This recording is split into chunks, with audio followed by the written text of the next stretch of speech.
బైకులను అపహరిస్తున్న దొంగను కందుకూరు పట్టణ పోలీసులు శుక్రవారం పట్టుకున్నారు. కందుకూరు పట్టణ ఎస్ఐ వి సాంబశివయ్య తెలిపిన వివరాల ప్రకారం ఇటీవల కందుకూరులో తన మోటార్ వాహనం పోయిందని మాకు ఫిర్యాదు వచ్చిందని, ఆ ఫిర్యాదు మేరకు కేసు నమోదు చేసి దర్యాప్తు చేపట్టామన్నారు. ఆ దర్యాప్తులో ప్రకాశం జిల్లా పొన్నలూరు మండలం ముప్పాల గ్రామానికి చెందిన గుంటక మాల్యాద్రి అనే వ్యక్తి బైకులను దొంగతనం చేశారని తేలిందన్నారు. దాంతో మాల్యాద్రిని అదుపులోకి తీసుకుని అతని వద్ద నుండి సుమారు 2.5 లక్షల విలువ కలిగిన 6 మోటార్ వెహికళ్లు స్వాధీనం చేసుకున్నట్లు తెలిపారు.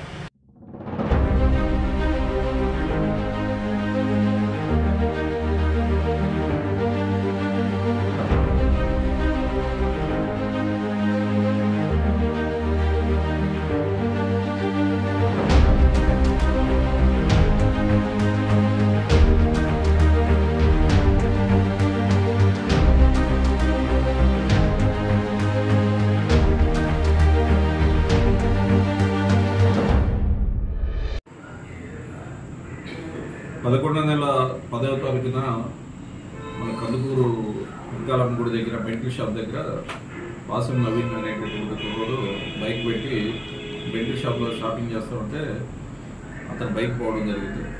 అతని ఫిర్యాదు మేరకు కేసు నమోదు చేసి దర్యాప్తు చేస్తే మా దర్యాప్తులో మాకు వచ్చినటువంటి సమాచారం మేరకు పొందలూరు మండలం ముప్పాల గ్రామానికి చెందినటువంటి గుంటక మాల్యాద్రి అని చెప్పేటటువంటి ఇతను పాత నేరస్తుడు. గతంలో కూడా జరుగుమల్లి పోలీస్ స్టేషన్ లిమిట్స్లో ఇతనికి ఇట్లాగే బైక్ దొంగతనం కేసు ఉంది. దాంట్లో జైలు శిక్ష కూడా 1 సంవత్సరం రోజులు అనుభవించి రావడం జరిగింది.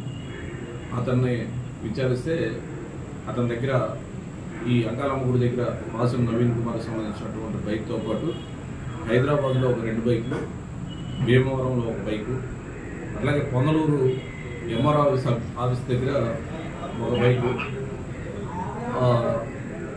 ఇలాగా ఈ బైక్లన్నీ కూడా దొంగలించాడు అని చెప్పేసి అతను ఒప్పుకోవడం. అదేవిధంగా మొత్తం టోటల్ 6 బైకులు అతని నుంచి రికవరీ చేయడం జరిగింది.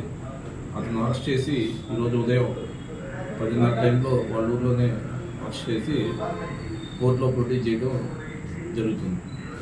అతను పాత నేరస్తుడు కాబట్టి విచారణలో భాగంగా మాకు ఉన్నటువంటి ఆనవాళ్ళను బట్టి మేము ఇన్ఫర్మేషన్ కలెక్ట్ చేసుకుని అతని దగ్గర ఈ విధంగా ఇతనే చేస్తుండొచ్చు అని చెప్పేసి అతను విచారిస్తే అతను అడ్మిట్ అవ్వడం, బైక్లు రికవరీ చేయడం.